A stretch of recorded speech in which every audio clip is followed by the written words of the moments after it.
If you immediately open your mouth and start explaining yourself, it means you've already lost. Now imagine this. You're at a dinner and someone throws a subtle jab at you. In a meeting, your competence is questioned, or your partner twists your words. You feel the heat rising in your chest, and you realize you're being misunderstood.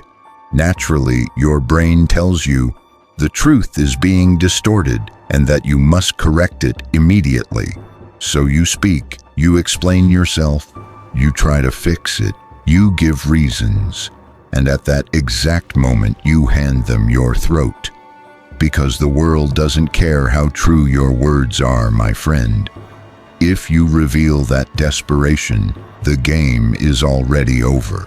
The one who explains is the one who submits. The one who defends accepts the other person's authority to judge them. Niccolò Machiavelli once said that power is not about being right. It is about who controls the frame. And the moment you defend yourself, you step inside the frame they created and become the defendant in their courtroom. But what if, when someone attacks you, you did the most terrifying thing possible? Nothing. Most people live their lives according to other people's desires and opinions, and you are no different. Someone frowns at you and you apologize. Someone accuses you and you immediately explain yourself. Constantly living in defense, trying to prove you are smart, good, or worthy. This is one of the biggest mistakes we make. There is another way. A way of standing in the world so solid that insults don't bounce off you. They dissolve before they even reach you. This is not about being cold or arrogant. It's about changing where you derive your reality from. Today, we will examine the psychology of not defending yourself, how biology betrays you in these moments, and how to overcome it with a strategy that could be whispered to a prince. You'll see how to flip the power instantly, how to make the attacker question their own sanity, and how to use silence not as emptiness, but as a weapon that destroys the ego. But before that, watch carefully and think. There is a part of you that you've been feeding since childhood, and it must die. We all have it, the need to be understood, the need for permission. If we can eliminate that, we become untouchable. Because the reflex to explain yourself begins in childhood. When you were 5 years old and your mother or a teacher accused you of something, the only way to avoid punishment was to explain yourself. That taught you that authority holds the power of judgment and that survival depends on convincing them. The problem is that you grew up, but your psychology didn't. Today you project that same authority onto your boss, your friends, and everyone around you. When you defend yourself, subconsciously you're saying, "You are the judge, I am the child. Please accept my defense so I can feel safe again." And that is weakness, isn't it? People can sense it from miles away. Machiavelli said it is safer to be feared than loved. And in modern life, this translates to something simpler. It is safer to be respected than understood. When you rush to defend yourself, you choose being understood over being respected. A king does not explain his decision to a peasant.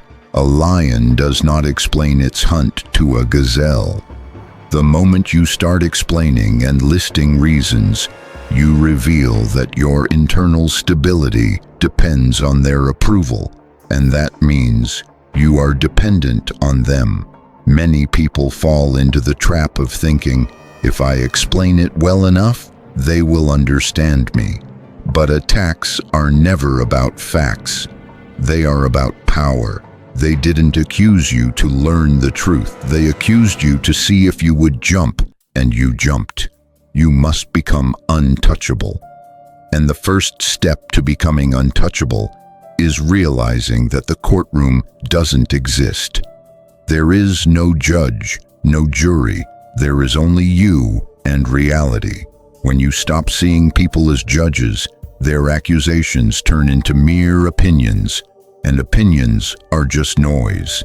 Now imagine someone tells you you're selfish. The old you would immediately defend yourself and start explaining. But what will you do now? You will simply look at them, hold eye contact, keep your face neutral. Let 3 to 5 seconds of silence hang in the air. That silence is a psychological vacuum because people fear silence, and when the other person refuses to play the game, they become uncomfortable. Usually they start speaking again to fill the void, and suddenly they begin defending themselves. This is the weaponized version of the gray rock method. You become a void, and a void cannot be attacked. You are not giving them the resistance of defense. You don't even treat it as an attack, and that leaves them unbalanced. Arthur Schopenhauer believed that the most powerful person is the one who cannot be read. When you defend yourself, you reveal your values, your sensitive points, and your weaknesses. Silence reveals nothing. It becomes a dark mirror, and the person looking into it only sees their own aggression reflected back. Sometimes you do need to speak, but never with defensive words. That's when you use the agree and amplify technique. For example, someone says you're obsessed with money. What do? Say, "No, I'm not." Instead, try this. "You caught me. Every Tuesday I swim in a vault of gold coins like Scrooge McDuck." Do you know what that shows? It shows that you don't take the insult seriously.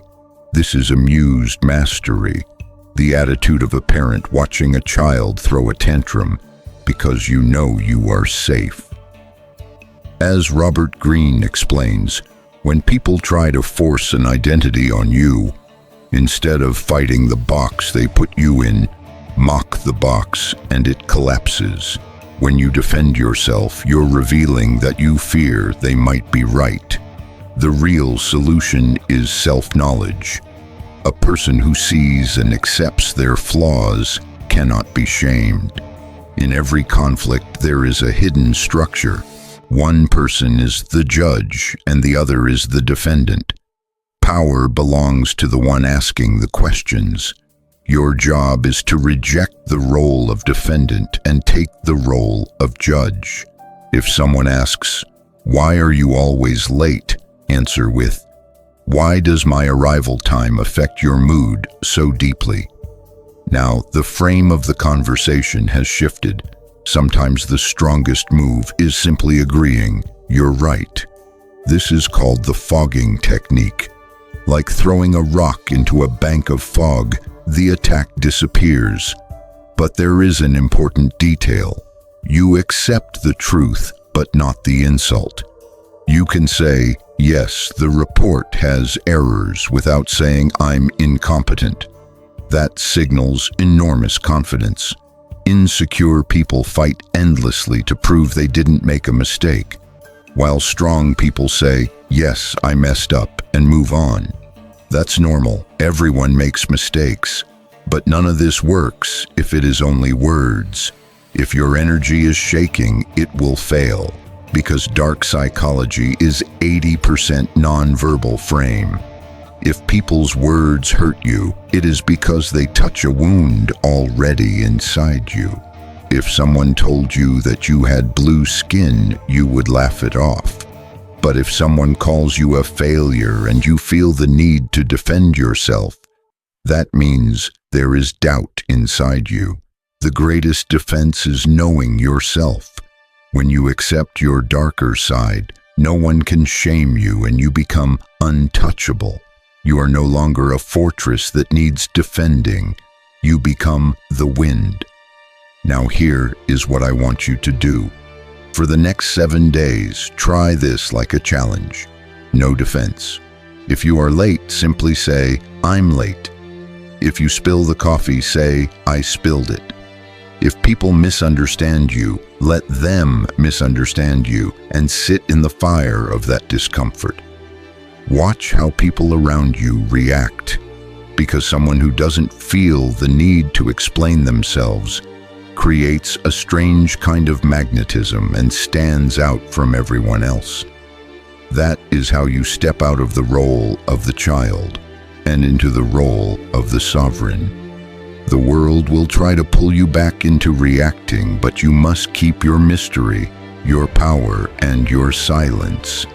And if this philosophy resonates with the darker and deeper part of your mind, if you are tired of performing for others, then you already know what to do. Not because I asked you to, but because you have decided to stop being prey in a world of predators. And after 1 week, you can write your experience in the comments under this video.